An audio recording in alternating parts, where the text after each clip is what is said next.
Ito po final settings, final setup ng AZDOME Dashcam M550. Ano po siya? So ginawa ko is nilagyan ko talaga siya ng ano guys, nilagyan ko siya na switch on off para kung gusto mo siya, kung mag-parking ka, kasi kung dito sa cigarette lighter na cigarette plug is pag mag-park ka is shutdown na siya lahat, wala nang naka-off na siya lahat. So ang ginawa ko ay nag-separate ko sa switch, may switch talaga siya na on. And then yung positive niya is doon din sa pinaka-main din.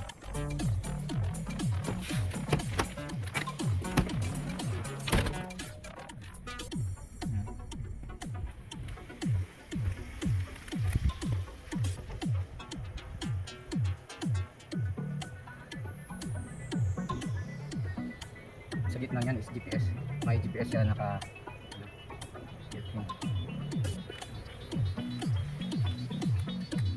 dito din yung rear camera po niya.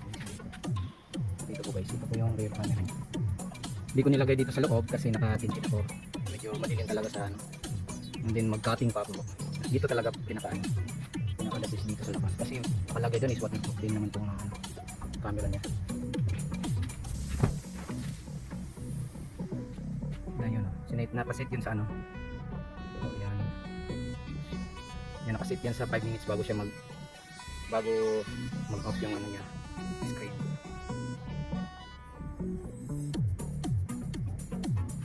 Saka guys, dito ko talaga sinilagay. Yan sa loob dyan na napunta dun sa harap, and then dito din sa dito hanggang dun sa likod sa may plate number. And then yung sinabi ko na ano, yung dashcam is gawin natin action cam. Itong dashcam pwede natin gawin action cam. So subaybayan nyo lang po yung video ko, basta ipakita ko sa inyo. Ito po yung ginawa ko para sa dashcam na pwede natin gawin action cam. So, dito lang din, magnet lang din, pareho lang din yung magnet doon at saka dito. So ginawa ko to, kailangan lang is may power supply ka.